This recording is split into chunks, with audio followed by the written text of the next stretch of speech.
Antes da gente entrar no sim ou não, eu queria combinar uma coisa. Eu vou defender educação sexual nas escolas, porque eu vejo isso como proteção, saúde e realidade. Mas eu não vou tratar quem discorda como inimigo nem como ignorante. Eu entendo que existe um medo real de sexualizar a criança, de tirar o papel dos pais, de virar militância, e de professor falar coisa fora de hora. Eu só acho que o silêncio não protege ninguém, porque quando a escola não fala, a internet fala, os colegas falam e aí fala do pior jeito possível.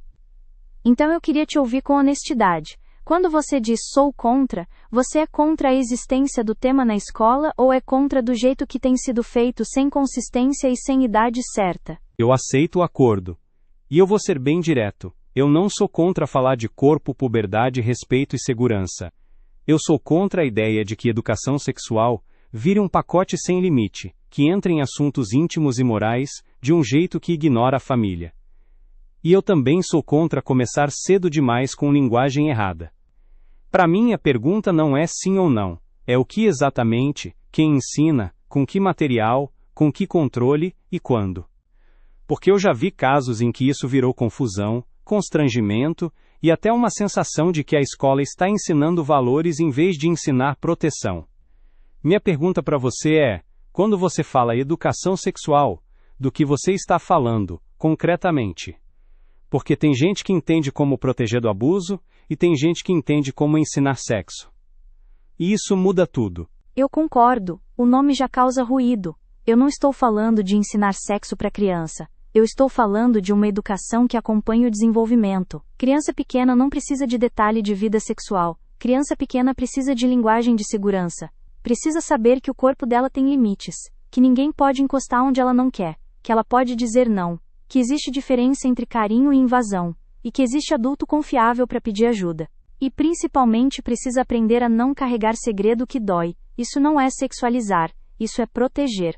Esse ponto da proteção eu acho difícil alguém ser contra. Se alguém é contra a criança aprender a se defender de abuso, essa pessoa está completamente fora da realidade. O meu medo começa quando isso vira uma porta aberta para assuntos que eu acho que não cabem na infância. E aí entra a pergunta que todo pai e mãe quer fazer sem ser acusado de nada. Em que idade você acha que a escola deve começar a tocar nesses temas e como você garante que não vai ter exagero? Eu acho que a escola já toca nisso quando ensina ninguém pode bater em você, ninguém pode te humilhar, ninguém pode invadir seu corpo. A diferença é que, quando a gente tem medo da palavra sexual, a gente finge que esse tipo de invasão não existe, e existe. Sobre idade eu penso como uma escada. No começo é só corpo, privacidade, limites, pedir ajuda.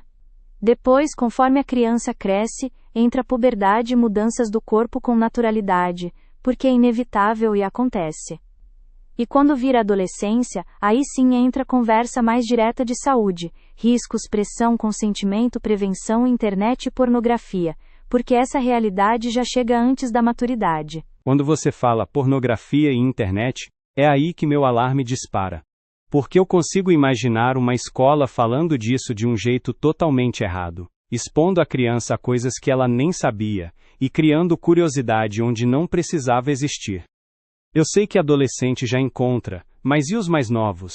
Você não tem medo de que falar pornografia cedo seja sem querer um convite? Eu tenho medo de falar de qualquer coisa cedo demais do jeito errado. O problema é que o cedo demais mudou, porque a infância mudou. Se uma criança tem celular, se tem acesso à internet, se tem irmão mais velho, se tem colega que mostra coisa, a exposição vem. E aí a pergunta vira, quando essa criança esbarra nisso, ela tem uma referência segura ou ela só tem o choque e o silêncio? Eu não defendo chegar na sala e jogar um tema pesado. Eu defendo criar uma conversa preventiva do tipo, na internet existe coisa que não é para a sua idade. Se você ver algo que te assusta, não é sua culpa. Você pode falar com um adulto. Ninguém pode te pedir foto do seu corpo. Ninguém pode te chantagear. Isso é educação digital e proteção. Não é a apresentação de pornografia. Eu consigo aceitar essa abordagem de proteção digital. Mas aí volta o meu ponto. Quem garante que vai ser assim? Porque você está descrevendo um modelo ideal. Eu estou pensando no Brasil real. Professor mal pago, sem treinamento, escola sem estrutura, material mal feito. Gente usando isso para brigar em guerra cultural. Eu não quero que meu filho vire campo de batalha. Minha pergunta é prática. Como você cria consistência? Como você garante que não depende da cabeça do professor? Com clareza e transparência. E aqui eu vou te surpreender. Eu acho que a sua desconfiança é saudável. Não dá para tratar pai e mãe como inimigo. Se a escola quer confiança, ela precisa mostrar o que está fazendo. Precisa ter material público, linguagem apropriada, treinamento de quem vai abordar. E um limite explícito do que não se faz. Não se expõe aluno, não se pergunta vida íntima, não se empurra rótulo, não se faz palestra chocante. E precisa ter canal de correção. Se alguém exagera, não pode ser ninguém toca nesse assunto porque é tabu. Tem que ser vamos corrigir o jeito. Tá, mas aí vem a pergunta que divide tudo. A escola vai ensinar só o que é técnico ou vai entrar em valores? Porque falar de sexualidade envolve moral. Você fala de consentimento, respeito, pressão, relacionamento, isso mexe com valores. E muita família tem valores diferentes. Uma família diz sexo é para depois, outra diz faça com responsabilidade. A escola vai tomar partido? Eu acho que a escola tem que ensinar valores mínimos de convivência e proteção. Respeitar o corpo do outro, respeitar limites, entender que coerção é errado. Entender que violência sexual é crime. Entender que ninguém deve ser humilhado. Isso é valor, sim, mas é valor social básico. Agora a escola não tem que dizer você deve viver do jeito X na sua vida íntima. Ela pode dizer você tem direito de esperar, você pode dizer não, você não deve fazer nada por pressão, e se um dia decidir, existe responsabilidade e risco. Isso é uma mensagem que serve tanto para famílias mais conservadoras quanto para famílias mais liberais, porque é a mensagem do autocontrole e da segurança. Eu gosto quando você fala você tem direito de esperar. Porque eu sinto que muita educação sexual, do jeito que aparece em algumas conversas, parece assumir que o adolescente vai fazer sexo e pronto, então só ensina como. E aí o adolescente sente que a escola espera que ele faça. Eu queria uma abordagem que incentive responsabilidade e sim, desencoraje a pressa. Eu não quero que meu filho seja pressionado por colegas e ainda ouça do sistema, é normal, todo mundo faz. Eu concordo. Um ponto que pouca gente fala é que educação sexual boa também protege o adolescente da pressão para provar algo. Tem adolescente que nem quer e faz por medo de ser zoado, de perder namorado, de parecer infantil. A escola pode dizer com todas as letras: você não deve nada a ninguém. Maturidade é saber dizer não. Isso é libertador e é protetor. Ok, então a gente já tem um território comum: proteção, respeito, consentimento, puberdade e um tom de responsabilidade. Agora eu vou te fazer a pergunta que é o gatilho dos comentários. E quando entra contracepção e prevenção de doenças? Tem pai que surta só de ouvir isso. Você acha que isso deve estar na escola? E se sim, em que momento? Eu acho que sim, e eu acho perigoso fingir que não. Mas tem um quando muito importante. Isso entra quando já existe chance real de que o adolescente esteja sendo exposto a situações de risco, não na infância. E entra de forma educativa, não como um incentivo. A mensagem não é vai lá e faz. A mensagem é: se você se colocar nessa situação, existe consequência, existe gravidez, existe infecção, existe consentimento, existe pressão, existe álcool, existe risco, e existe como se proteger. É como falar de direção. Você não ensina direção para incentivar acidente, você ensina para evitar que a pessoa se mate quando começar a dirigir. E, do mesmo jeito, você pode dizer: o ideal é maturidade, o ideal é responsabilidade, e você sempre pode esperar. Mas você não pode omitir o básico, porque omitir o básico cria tragédia. Mas, você não acha que o simples fato de ensinar como se proteger pode ser interpretado como, ok, então pode, principalmente por adolescente, que já está buscando permissão de tudo? Adolescente sempre vai buscar permissão. Se a escola ficar muda, ele vai buscar permissão no colega mais irresponsável, no influencer, no vídeo, no grupo. Eu prefiro que ele busque um adulto que diga: não é brincadeira, não é troféu, tem risco, tem impacto emocional. E eu acho que a escola pode ensinar a prevenção com um peso de responsabilidade tão grande, que não vira autorização, vira consciência. O problema não é falar. O problema é falar de um jeito bobo. Eu concordo com isso. O que eu não concordo é com a arrogância de algumas pessoas que falam como se pai e mãe fossem sempre ignorantes e escola fosse sempre iluminada. Tem pai e mãe que fazem esse papel muito bem, e não querem que a escola entre no que eles consideram íntimo. Você acha que os pais devem ter poder de recusar esse tipo de conteúdo? Eu acho que pais devem ter transparência total e voz. Mas eu tenho um dilema com o recusar, porque tem aluno que vive em casa que não conversa, que tem tabu, que tem vergonha, que tem violência, que tem abuso. E esse aluno é o que mais precisa do mínimo de proteção e informação. Se a gente abre uma porta muito ampla para não quero que meu filho aprenda, a gente corre o risco de proteger o conforto do adulto e abandonar a vulnerabilidade da criança. Então eu separo. Uma coisa é a escola não invadir intimidade e não ensinar conteúdo inadequado. Outra coisa é a escola garantir que toda criança saiba se proteger, e todo adolescente saiba o básico de saúde e consentimento. Isso, na minha visão, é direito do aluno, não só a escolha dos pais. Isso é forte. E eu entendo de onde vem. Mas também é forte do outro lado. O pai sente que perdeu a autoridade. E a autoridade dos pais é uma coisa importante também. Se a escola entra demais, ela pode quebrar a confiança dentro da família. E aí a criança aprende a esconder dos pais, e isso também é perigoso. Concordo. Por isso a escola não deveria assumir o papel de substituir a família. Eu acho que o melhor cenário é a escola ser uma base mínima e a família ser o aprofundamento. E a escola deve incentivar conversa em casa. Fale com seus responsáveis, leve dúvidas para casa. Se você não puder falar em casa, procure um adulto de confiança na escola. A escola não é o lugar de virar confidente de segredos íntimos.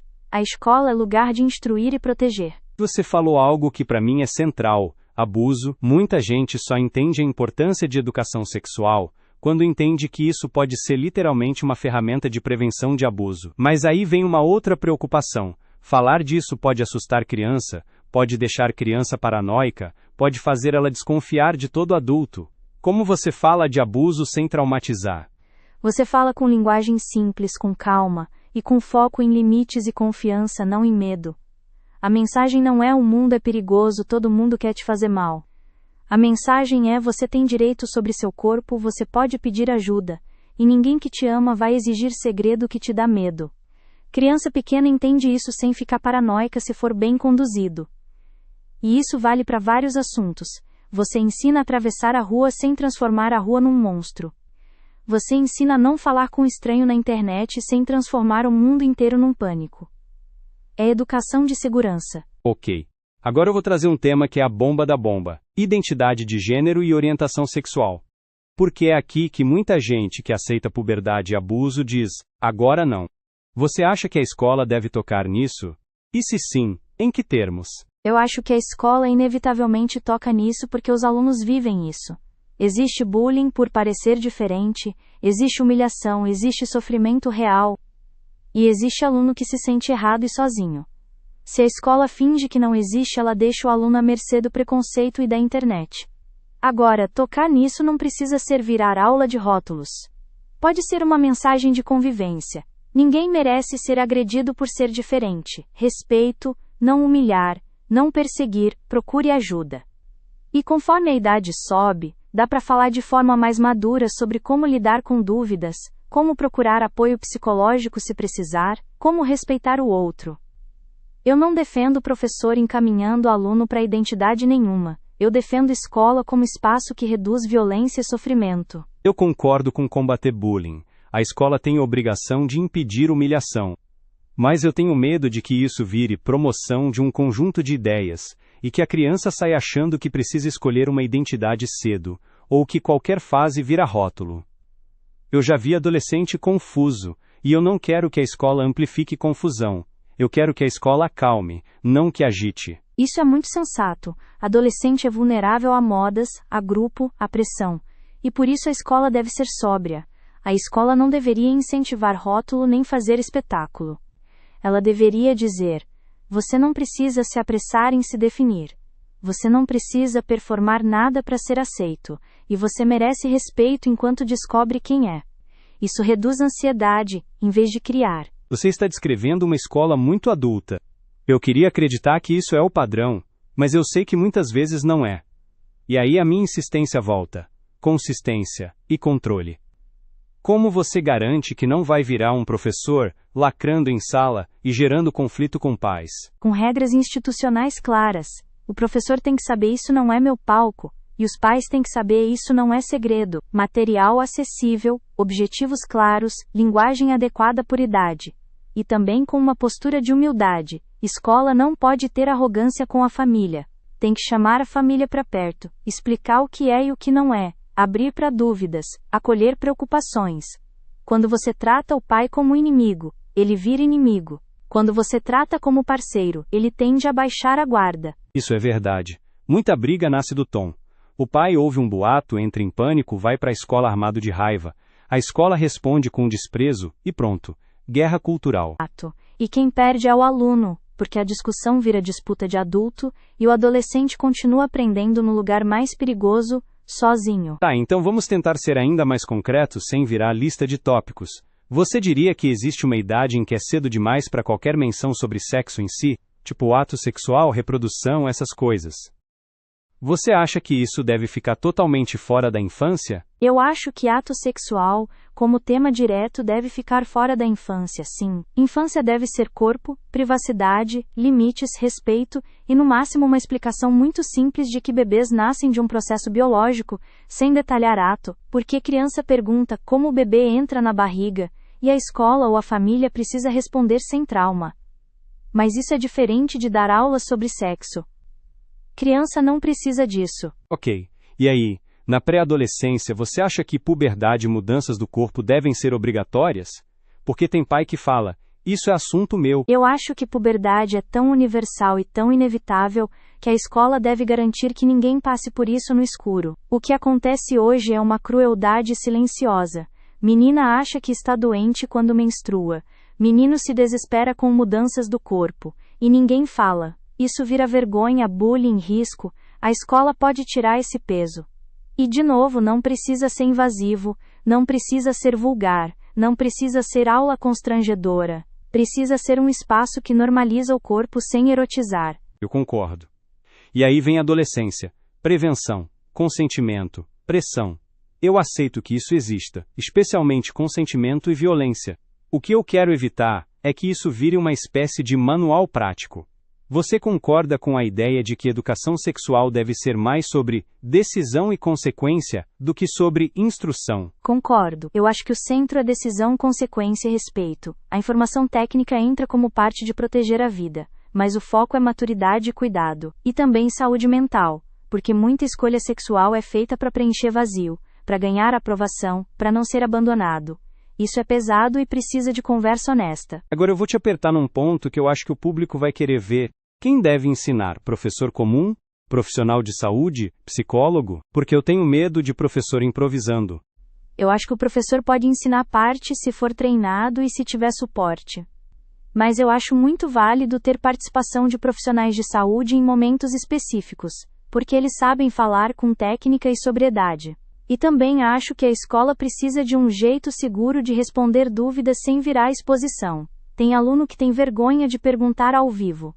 Então a escola tem que ter método para isso. O ponto é, não é sobre qualquer pessoa falar qualquer coisa. É sobre ter um plano e responsabilidade. Eu gosto quando você fala plano, porque o que me dá pânico é parecer que isso entra na escola por moda, por pressão política, sem planejamento, e aí vira caos. Se é para fazer, tem que fazer direito. Exatamente. Educação sexual mal feita é pior do que não ter, porque cria trauma e desconfiança. Então eu não defendo faça de qualquer jeito. Eu defendo faça bem ou não faça. Só que eu também digo, não fazer tem um custo enorme que a gente finge que não vê. Você está falando de quê? De gravidez precoce? De abuso? De doença? De tudo isso e de mais. De violência no namoro, de chantagem, de exposição de foto íntima, de pressão, de gente que acha que ciúme é prova de amor, de adolescente que vive relação abusiva e nem sabe nomear, e de crianças que sofrem abuso e não sabem que aquilo é errado, ou acham que a culpa é delas. Esse tipo de coisa não aparece no boletim escolar, mas aparece na vida. E a escola é o lugar onde o aluno está todos os dias. Às vezes a escola é o único lugar onde um adulto percebe que algo está errado. Eu concordo que a escola vê sinais que a família não vê, mas aí entra uma crítica. Tem gente que diz que a escola quer se meter demais.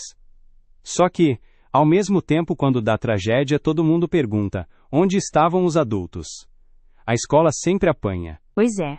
E por isso eu acho injusto cobrar que a escola proteja sem dar ferramentas. Você quer que ela detecte abuso, mas proíbe de falar de corpo e limites. Você quer que ela previna a gravidez, mas proíbe de falar de prevenção.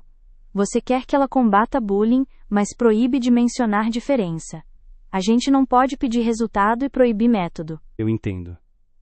Mas eu também não quero uma escola que fale disso como se fosse neutro moralmente. Porque é uma área sensível. Eu quero que a escola reconheça que existem valores familiares diferentes e trate isso com respeito. Eu concordo, e eu acho que dá para fazer. A escola pode dizer: existem famílias com crenças diferentes. Você deve conversar com seus responsáveis. E, independentemente disso, aqui a gente ensina segurança e respeito. Isso é um jeito de não atropelar. Tá, então vou fazer uma pergunta que vai soar meio provocação, mas é honesta. Você acha que existe gente que usa a educação sexual como cavalo de Troia para entrar com ideologia na escola? Existe gente que tenta transformar qualquer tema em palco ideológico. Existe de todos os lados. Existe gente que quer usar isso para lacrar, e existe gente que quer usar o pânico moral para censurar até puberdade. Eu acho que os extremos se alimentam. E eu acho que a maioria das famílias e professores quer uma coisa muito simples: segurança, saúde, respeito e bom senso. O problema é que o barulho dos extremos domina a conversa. Concordo. E aí eu volto pro quando de um jeito bem humano. Você acha que a escola deve esperar os pais autorizarem, ou a escola deve começar mesmo sabendo que vai ter reação? Eu acho que a escola deve começar pelo que é consenso e construir confiança. Começa pelo básico: proteção contra abuso, respeito, limites, puberdade e internet segura. Quando os pais veem que não é um bicho de 7 cabeças, que não tem vulgaridade, que não tem espetáculo, a resistência diminui. Aí você vai avançando de forma apropriada conforme a idade.